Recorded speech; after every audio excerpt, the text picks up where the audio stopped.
Hi everyone, welcome back to my channel. स्वागत है आप सभी का क्लास 12 फिजिक्स की इस क्लास में। आज हम बात करेंगे कूलाम के नियम के एक इम्पॉर्टेंट से पार्ट की, क्योंकि पिछले क्लास में हमने कूलाम के नियम को आप लोगों को बताया था। ठीक है, तो इस वीडियो में हम आपके लिए लेकर आए हैं एक इम्पॉर्टेंट सा एग्जाम्पल जो कि कूलाम के नियम पर बेस्ड है। और हमने यह भी बताया है कि कूलाम का जो नियम है इस पूरे इलेक्ट्रोस्टैटिक्स में जहाँ भी बिंदु आवेशों की बात होगी वहाँ पर बलों की तुलना, बलों को ज्ञात करने के लिए हमें कूलाम के नियम को लगाना होगा। एग्जाम्पल शुरू करने से पहले हम कूलाम के नियम की कुछ बेसिक सी बातें जान लेते हैं, उसके बाद एग्जाम्पल्स को शुरू करेंगे। फिर उसमें इन बातों की काफ़ी आवश्यकता है। ठीक है, तो हम जानते हैं कि कूलाम का जो नियम है, कूलाम का नियम, कूलाम के नियम में हमने बताया था कि कूलाम के नियम में बल को ज्ञात करने के लिए हमने कुछ फार्मूले बताए थे। बल F इज इक्वल टू, हमने बताया था के क्या है, एक कांस्टेंट है, और यहाँ पर बताया था Q1 Q2 अपान R स्क्वायर, ये फार्मूला हमने बताया था। और साथ ही इसमें K की एक और वैल्यू हमने बताया था 1, K का एक मान बताया था हमने 9 गुणे 10 के पावर 9, इतना रख लेंगे तो ये होगा Q1 Q2 अपान R स्क्वायर। या फिर F की एक और वैल्यू, F की वैल्यू ज्ञात करने के लिए हमने K के एक और कांस्टेंट की बात की थी, उसमें हमने रखा था 1 अपान 4 पाई एप्सिलॉन 0 और Q1 Q2 अपान R स्क्वायर। यहाँ पर कैपिटल K परावैद्युतांक भी हम रख सकते हैं।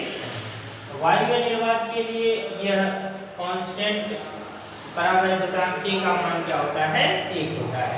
तो यहाँ से आप हटा भी सकते हैं जब वायु निर्वात रहेगा।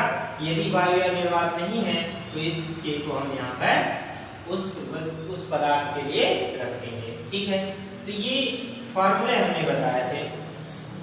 अब देखिए इन फार्मूलों में ये जो बल का मान होता है, ठीक है, वह इसके बीच के माध्यम पर डिपेंड करता है और इन आवेशों की प्रकृति पर निर्भर करता है। अब आप देखिए कि यदि पहला नियम हम देखते हैं कि यदि हमारे पास Q1 और Q2 दोनों ही क्या हैं, अगर प्लस हैं तो दोनों के बीच कैसा बल लगेगा, प्रतिकर्षण बल लगेगा। बल कैसा लगेगा, प्रतिकर्षण। यदि दोनों प्लस प्लस हैं तो बल कैसा होगा, बल प्रतिकर्षण बल होगा। बल कैसा होगा, प्रतिकर्षण बल होगा। और साथ में आपको यह भी ध्यान रखना है कि जो बल का मान आएगा इस स्थिति में F का मान जो होगा वो धनात्मक है तो धनात्मक आएगा। जो आंसर हमारा आएगा वो क्या आएगा, धनात्मक होगा। ठीक है, F की जो वैल्यू आएगी वो क्या आएगी, पॉजिटिव आएगी। ठीक, और दूसरा यदि हम यहाँ पर देखें, अगर दोनों ही माइनस, Q1 भी माइनस है और Q2 भी क्या है, माइनस है, यहाँ पर हम इस तरह से लिख लें, Q1 और Q2 दोनों ही अगर निगेटिव हैं तब भी दोनों में क्या होगा, प्रतिकर्षण बल ही लगेगा। बल कैसा होगा, देखिए बल कैसा होगा, प्रतिकर्षण बल होगा। ठीक है, बल कैसा होगा, प्रतिकर्षण बल होगा। और इस स्थिति में भी जो F की वैल्यू आएगी वो धनात्मक आएगी। और धनात्मक वैल्यू जो होती है वो हमेशा क्या होती है, 0 से बड़ी होती है। तो इन दोनों स्थितियों के लिए हम कह सकते हैं कि जो F होगा वो ग्रेटर देन इससे होगा, 0 के होगा। ठीक है, इस बात को आपको ध्यान रखना है। तीसरी एक और खास बात, यदि मान लीजिए पहला आवेश या दूसरा आवेश विपरीत है। मान लीजिए पहला क्या है, माइनस में है, Q1 माइनस है और Q2 क्या है, धनात्मक है, तब दोनों के बीच में कैसा बल लगेगा, आकर्षण बल लगेगा। तब बल की प्रकृति कैसी होगी, आकर्षण होगा। ठीक है, यानी बल कैसा होगा, आकर्षण बल होगा। और आकर्षण बल जो होगा तब उस स्थिति में सोचिए प्लस और माइनस का जब मल्टीप्लाई करते हैं, इसे ऐसे भी समझ सकते हैं कि जैसे प्लस प्लस का गुणा होगा तो भी धनात्मक आएगा, माइनस माइनस का गुणा होगा तो भी धनात्मक आएगा, और प्लस माइनस का जब गुणा होता है तो क्या आता है, माइनस। लेकिन यहाँ आकर्षण बल जब होगा तो बल F की जो वैल्यू आएगी वो कैसी आएगी, ऋणात्मक आएगी। ठीक है, तो ये आपको समझ के रखना है। हम ये बातें इसलिए बता रहे हैं क्योंकि जब हम आपको अगला एग्जाम्पल बताएंगे तो उसमें इन सब चीजों की काफी जरूरत पड़ेगी। और इस स्थिति में भी आपको ध्यान रखना है कि जो बल है F ये लेस देन होगा किसके, 0 के होगा। क्यों, क्योंकि ऋणात्मक वैल्यू आ रही है ना, और ऋणात्मक वैल्यू हमेशा 0 से क्या होती है, छोटी होती है। ठीक है, तो इन बातों को आपको ध्यान में रखना है। एनसीईआरटी में इस बात को लिखा गया है। हालांकि सवाल लगाते समय हमें माइनस प्लस रखने की खास जरूरत नहीं पड़ती है, कभी कभी जरूरत पड़ती है। ठीक है, लेकिन एनसीईआरटी ने इस बात को काफी डिटेल में डिस्कस किया है, इसलिए हम आप लोगों को ये बता दे रहे हैं। आप इसका स्क्रीनशॉट ले लीजिए, फिर हम आगे का एग्जाम्पल करेंगे। और ये अगला एग्जाम्पल काफी इम्पोर्टेंट है, अगर आपने उसे अच्छे से सीख लिया तो इस चैप्टर में बहुत सारे सवाल आप आसानी से हल कर पाएंगे। आगे देखेंगे डियर स्टूडेंट, अब हम बात करेंगे इस चैप्टर के एग्जाम्पल नंबर 4 की, जिसमें हम कंप्लीटली कूलाम के नियम का उपयोग करेंगे। इसके पिछले वीडियो में हमने कूलाम के नियम में बातें कर लिया है। ठीक है, तो कूलाम के नियम को आप समझ चुके होंगे कि जो कि दो आवेशों के बीच लगने वाले बल के नियम, बल के संदर्भ में है। ठीक है, अब हम एग्जाम्पल नंबर 4 को बुक से रीड कर रहे हैं। आपके पास बुक होनी चाहिए, या फिर मेरे द्वारा बोले गए क्वेश्चंस को आप नोट कर सकते हैं, या फिर स्क्रीन पर आपको क्वेश्चन दिख रहा होगा। ठीक है, दो वैद्युत आवेशों के बीच स्थिर वैद्युत बल के लिए कूलाम नियम तथा दो स्थिर बिंदु द्रव्यमानों के बीच गुरुत्वाकर्षण बल के लिए न्यूटन का नियम, दोनों में ही बल आवेशों द्रव्यमानों के बीच की दूरी के वर्ग के व्युत्क्रमानुपाती होता है, यानी दूरी के वर्ग के व्युत्क्रमानुपाती होता है। और इसमें पहला सवाल लिखा है, इन दोनों बलों के परिमाण ज्ञात करके इनकी प्रबलताओं की तुलना कीजिए। और इसमें पहला सवाल है एक इलेक्ट्रॉन तथा एक प्रोटॉन के लिए, और दूसरा सवाल है दो प्रोटॉनों के लिए। फिर इसमें बी वाला क्वेश्चन दिया है, इसे हम आगे रीड करेंगे। तब तक यहाँ पर हम शुरू करते हैं। ठीक है, तो यहाँ पर हमारे को दे रखा है, जैसा कि आप जानते हैं यहाँ पर बात की गई है कि दोनों ही बल, वैद्युत बल और गुरुत्वाकर्षण बल। आप जानते हैं वैद्युत बल कूलाम का नियम है इलेक्ट्रोस्टैटिक फोर्स, इसलिए इसे हम Fe से प्रदर्शित कर सकते हैं। Fe बराबर आप जानते हैं होता है कि 1/4 पाई एप्सिलॉन लिखें या फिर K ही लिख लें, कोई फर्क नहीं पड़ता। K Q1 Q2 अपान r²। और साथ ही गुरुत्वाकर्षण बल आप लोगों ने पढ़ा होगा ग्रेविटेशनल फोर्स, इसलिए इसे हम Fg से प्रदर्शित कर दें। और यहाँ पर लिखें G, और यहाँ पर होगा m1 m2, यहाँ पर दो द्रव्यमान है। ठीक है, m1 और m2, और अपान क्या होता है r²। दोनों ही कंडीशन में देख रहे हैं कि जो बल है वह r² के क्या है, व्युत्क्रमानुपाती है। इसे हम दैट इंप्लाइज लिख सकते हैं F is inversely proportional 1/r²। यही बातें क्वेश्चन में लिखी गई हैं। तो इस बात को तो आप समझ गए होंगे। अब हम इसमें निकालेंगे वैद्युत बल और गुरुत्वाकर्षण बल, ठीक है। और इसमें हमारा पहला सवाल ए है और हमें वैद्युत बल और गुरुत्वाकर्षण बल निकालना है। और पहले सवाल ए वाले सवाल में हमारा पहला सवाल होगा एक इलेक्ट्रॉन तथा एक प्रोटॉन के लिए, ठीक है। एक इलेक्ट्रॉन तथा एक प्रोटॉन के लिए, एक इलेक्ट्रॉन तथा एक प्रोटॉन के लिए। अब अगर हम Q1 की वैल्यू एक इलेक्ट्रॉन ले लें तो इलेक्ट्रॉन पर माइनस आवेश होता है, माइनस ई लिख सकते हैं। और ई बराबर होता है माइनस 1.6 गुणे 10 के पावर माइनस 19 कूलम हो जाएगा।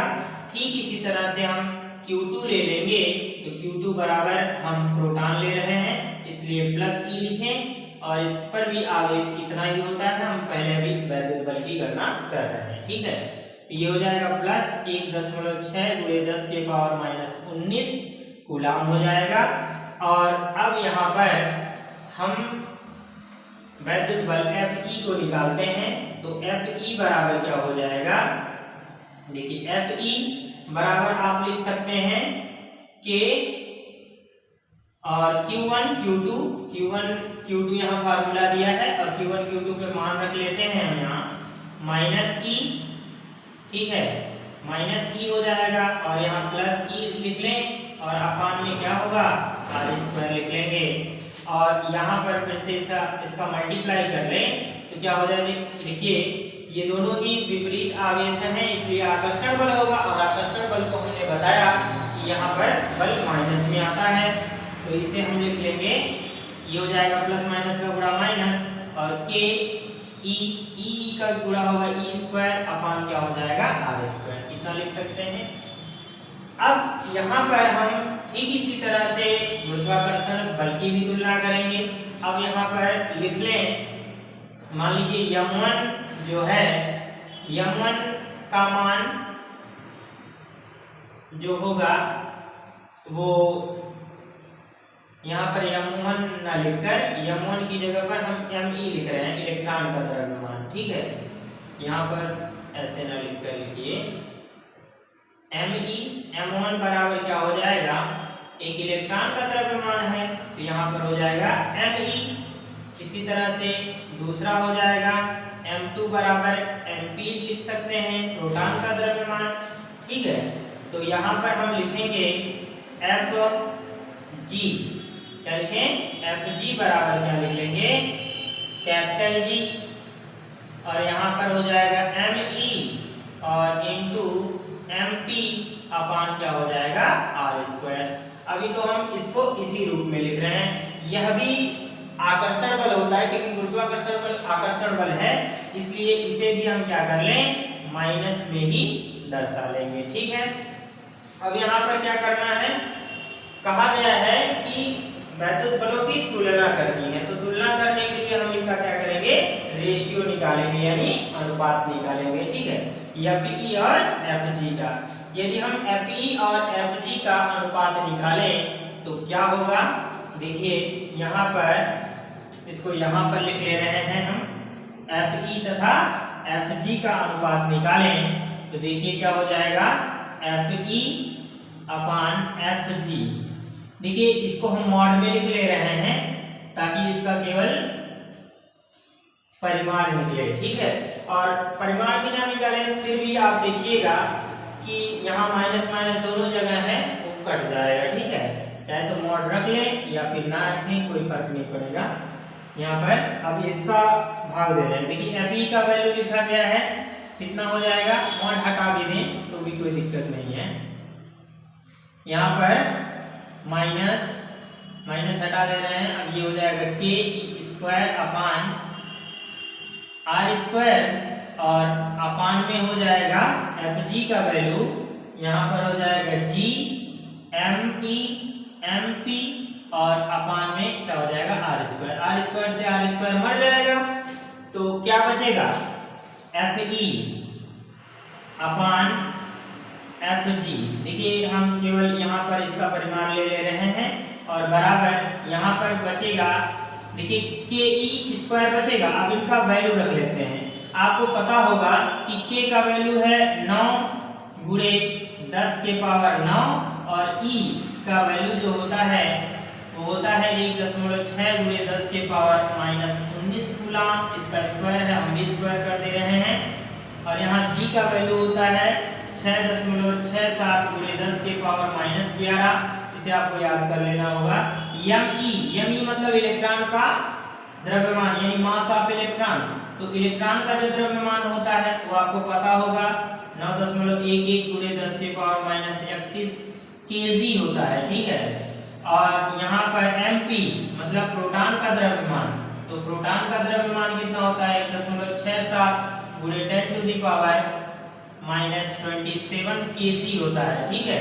तो ये भी आपको लर्न कर लेना, पीछे बताया गया, ठीक है। अब यहाँ पर देखिए इस पूरे वैल्यू को जब हम कैलकुलेट करेंगे, ठीक है, तो कैलकुलेट करेंगे तो आंसर आपका निकल कर आएगा। आप ध्यान रखिए, इसको कैलकुलेट कर लीजिएगा। तो यहाँ पर आ जाएगा, हम आपको यहाँ डायरेक्टली आंसर दे रहे हैं। अगर हम कैलकुलेट करने लगेंगे तो बहुत ज़्यादा समय लगेगा, ठीक है। कैलकुलेशन आपको आनी चाहिए, आप इंटरमीडिएट क्लास में पहुंच चुके हैं, ठीक है। तो इसका आंसर निकल कर आएगा 2.4 मल्टीप्लाई 10 टू द पावर 39। यहाँ पर कोई मात्रक नहीं लिखा जाएगा क्योंकि ये अनुपात है, ठीक है। अनुपात का कोई मात्रक नहीं होता है। अब इसका हम क्रॉस मल्टीप्लाई कर दें तो यहाँ पर हम लिख सकते हैं F E is equal to 2.4 multiply 10 to the power 39 और यहाँ से एफ जी हो जाएगा यहाँ पर गुणा।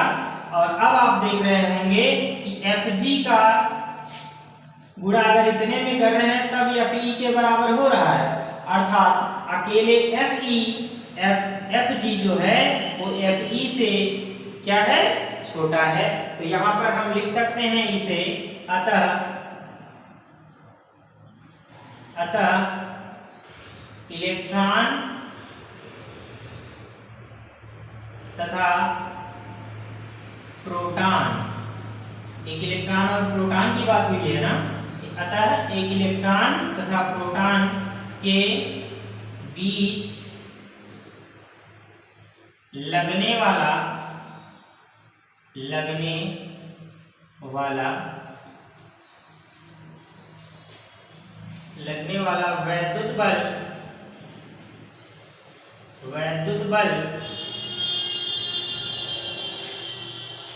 वैद्युत बल उनके बीच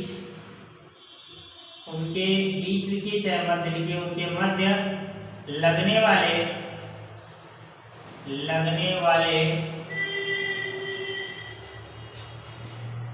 गुरुत्वाकर्षण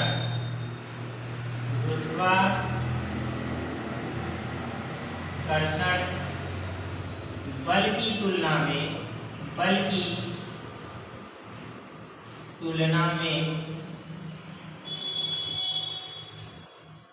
में 10 के पावर -39 लगभग ये होगा। यहाँ पर हम ऐसे लिख लें में तुलना में लगभग 10 के पावर 39 गुना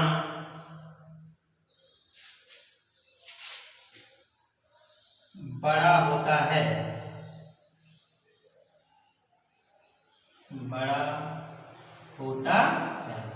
ठीक है। तो इस तरह से आप इसे समझ सकते हैं, ठीक है। ध्यान रखिएगा, ये एक इलेक्ट्रॉन और एक प्रोटॉन की बात होती है। देखिए दो प्रकार के डाटा मिलते हैं हमें। कभी कभी पूछा जाता है कि एक इलेक्ट्रॉन और एक प्रोटॉन के बीच लगने वाले बल की तुलना बताइए, तब आप क्या करेंगे, वो कितना गुना बड़ा होता है, 10 के पावर 39 गुना होता है, ठीक है। लेकिन अगर दो प्रोटॉनों के बीच बल लगेगा तो उसका मान कुछ और होगा, उसे हम आगे कैलकुलेट करके बताएंगे। आप इसका स्क्रीनशॉट ले लीजिए। इसके बाद हम क्या करेंगे, दूसरा लिखेंगे जब दोनों ही क्या होंगे, प्रोटॉन होंगे। ठीक है, आप इसका स्क्रीनशॉट ले सकते हैं। ठीक है, इसके बाद हम बता रहे हैं आगे। नोट कर लिया, स्टार्ट करें। चलिए अब दूसरा हम बताएंगे।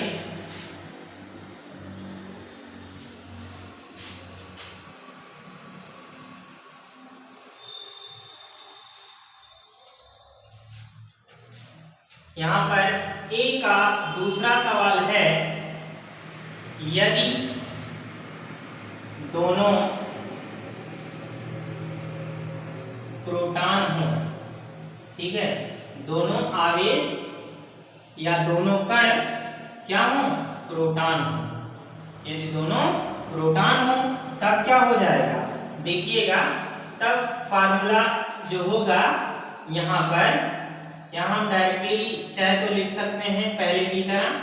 देखिए Fe जो होगा, Fe की वैल्यू K, और दोनों ही प्रोटॉन हैं तो दोनों ही प्लस होंगे। E स्क्वायर कर लें हम, प्लस E का स्क्वायर हो जाएगा, तो प्लस प्लस का स्क्वायर प्लस ही आएगा क्योंकि प्रतिकर्षण बल हो रहा है।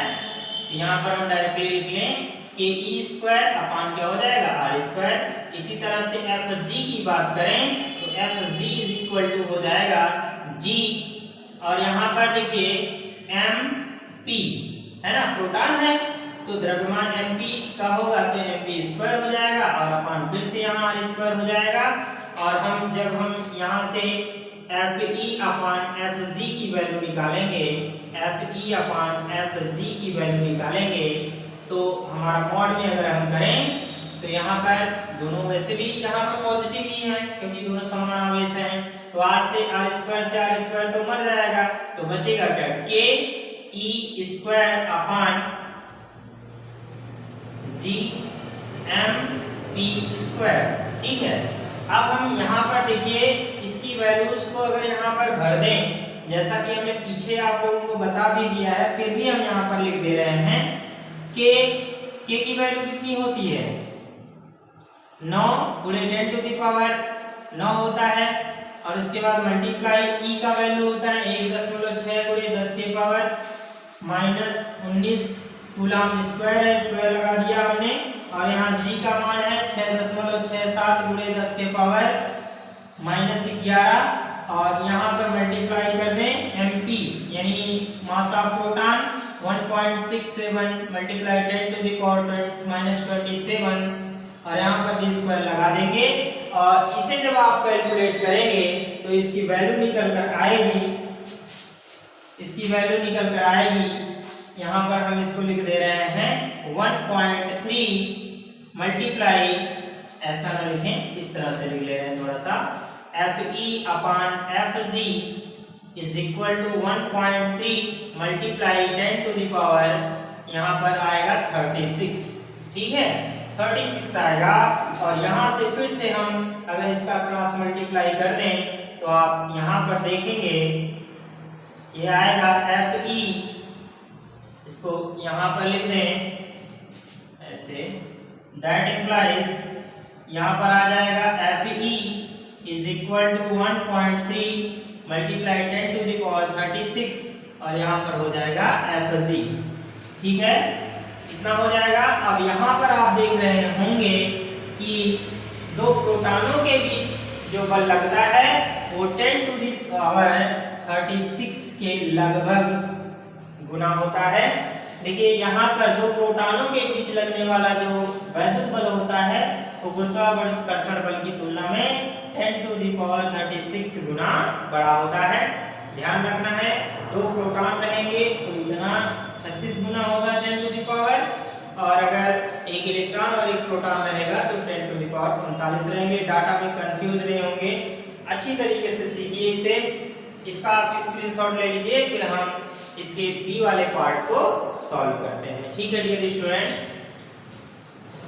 आगे देखेंगे डियर स्टूडेंट, आपने बी वाले पार्ट को, इस सवाल में बी वाले पार्ट में कहा गया है इलेक्ट्रॉन तथा प्रोटॉन में पारस्परिक आकर्षण के वैद्युत बल के कारण इलेक्ट्रॉन तथा प्रोटॉन के त्वरण आकलित कीजिए, जबकि इनके बीच की दूरी 1 एंगस्ट्रॉम बराबर 10 टू द पावर -10 मीटर है। और बाकी के डाटा तो आपको पता ही है। तो यहाँ पर हम देखेंगे बी वाले पार्ट में, ठीक है। तो बी वाला पार्ट कह रहा है कि जैसे कि पहले आपको बताया गया कि यदि एक इलेक्ट्रॉन है, ठीक है, यहाँ पर मान लीजिए ये क्या है, ये Q1 है, ये आपका Q1 चार्ज है, जबकि यह क्या है, एक इलेक्ट्रॉन है, ठीक है। और दूसरा हमारा जो यहाँ पर आवेश है वो Q2 है, और मान लीजिए यह क्या है, प्रोटॉन है, बताया गया है। अब इलेक्ट्रॉन और प्रोटॉन के बीच में क्या होगा, पारस्परिक आकर्षण बल होगा। इनके बीच कैसा बल लगेगा, आकर्षण बल लगेगा। और साथ में यहाँ पर दिया है कि इनके बीच की जो दूरी r है वो r बराबर 1 एंगस्ट्रॉम दिया गया है, और 1 एंगस्ट्रॉम जो बराबर होता है वो 10⁻⁻10 मीटर के बराबर होता है, ये आपको ध्यान रखना है, ठीक है। मीटर में हम वैल्यूज कैलकुलेट करेंगे। अब देखिए ये इधर की तरफ आकर्षित होगा और ये इधर की तरफ आकर्षित होगा। आपको ध्यान हो कि जब तक किसी वस्तु में कोई बाह्य बल ना लगाया जाए तब तक उसमें त्वरण उत्पन्न नहीं होगा। अब हम देख रहे हैं कि जब इलेक्ट्रॉन प्रोटॉन की ओर और प्रोटॉन इलेक्ट्रॉन की ओर आकर्षित होगा, अर्थात इलेक्ट्रॉन पर प्रोटॉन आकर्षण बल लगाएगा, ठीक है, इलेक्ट्रॉन पर प्रोटॉन आकर्षण बल लगाएगा और प्रोटॉन पर इलेक्ट्रॉन आकर्षण बल लगाएगा, अर्थात बाह्य बल कार्य करेगा। दोनों के बीच पारस्परिक आकर्षण बल कार्य कर रहा है ना। तो अब यहाँ पर त्वरण उत्पन्न होगा। तो इलेक्ट्रॉन पर जो त्वरण उत्पन्न हुआ है, त्वरण को आप जानते हैं हम ए से प्रदर्शित एक्सेलरेशन कहते हैं, ए से प्रदर्शित किया जाता है तो इसे ए ई कहेंगे। और प्रोटॉन में जो त्वरण उत्पन्न हुआ है वह हमारा क्या होता है, यहाँ पर एपी से प्रदर्शित किया जाएगा, ठीक है। अब हमें ए ई और एपी को क्या करना है, कैलकुलेट करना है। और आप जानते हैं ए ई और एपी को कैलकुलेट करने के लिए, क्योंकि आपको पहले से भी पता होगा कि F बराबर होता है m इंटू ए, और इसमें a को निकालने के लिए हमें F/m की गणना करनी होगी। यहाँ पर m क्या होगा, जिसके लिए हम त्वरण ज्ञात करेंगे। इलेक्ट्रॉन के लिए तो इलेक्ट्रॉन का लिखेंगे, प्रोटॉन के लिए तो क्या करेंगे, प्रोटॉन का लिखेंगे। लेकिन इससे पहले हमें इन दोनों के बीच कितना बल कार्य करेगा ये जानना होगा। आप कंफ्यूज ना होइएगा कि पहले जो बल निकाले हैं वही वाला रख दें, ऐसा नहीं करना है। क्यों, क्योंकि यहाँ पर दूरियां अब की बार बताई गई हैं, वहाँ पर दूरी क्या थी ये कंफर्म नहीं था, अब की बार यहाँ पर दूरी दी गई है। तो सबसे पहले हम क्या करें, यहाँ पर वैद्युत बल को निकालते हैं, ठीक है। एफ ई निकालते हैं, इसे हम मिटा दे रहे हैं, बाद में जरूरत पड़ेगी हम लिखेंगे, ठीक है। तो हम यहाँ पर सबसे पहले निकाल रहे हैं क्या, एफ ई को कैलकुलेट कर रहे हैं वैद्युत बल। एफ ई बराबर क्या हो जाएगा, के और यहाँ पर साथ में आप फार्मूला जानते हैं Q1 Q2, यहाँ फार्मूला हम नहीं लिख रहे हैं। अब यहाँ पर लिख लीजिए, देखिए ये आपका इलेक्ट्रॉन है तो इस पर माइनस होगा और ये क्या है, प्लस होगा, ठीक है। तो यहाँ पर आपका आ जाएगा 9, एक प्लस माइनस है, चलिए लिख लेते हैं 9 गुणे 10 के पावर के का वैल्यू लिख रहे हैं, ये हो गया।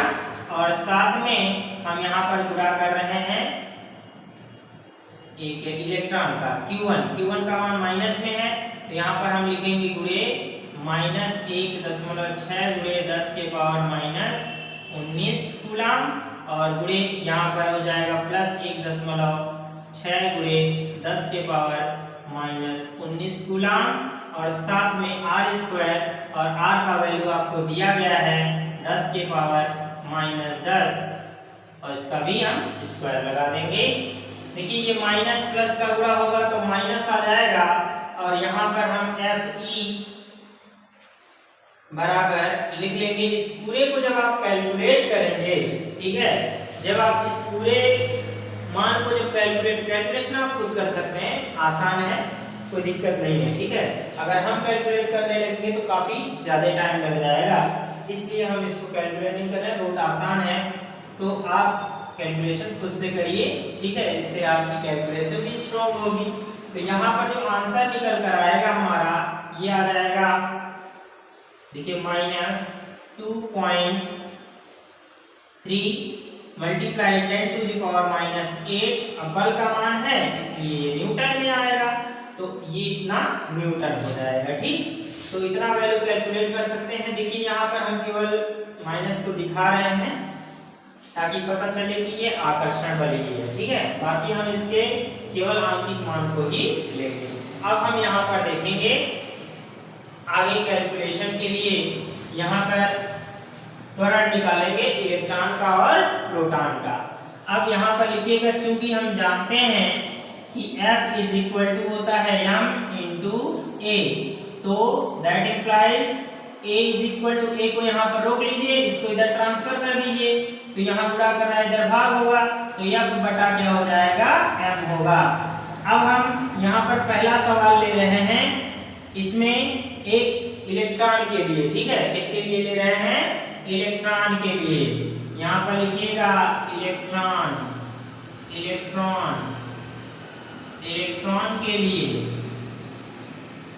इलेक्ट्रॉन के लिए जब त्वरण लिखेंगे तो यहाँ पर हो जाएगा AE is equal to FE upon, यहाँ पर हम लिखेंगे ME और यहाँ पर वैल्यू लिखते हैं FE की वैल्यू 2.3 मल्टीप्लाई 10⁻⁸ है, और यहाँ पर Me मतलब मास ऑफ इलेक्ट्रॉन, इलेक्ट्रॉन का जो द्रव्यमान होता है वो 9.11 × 10⁻31 kg होता है।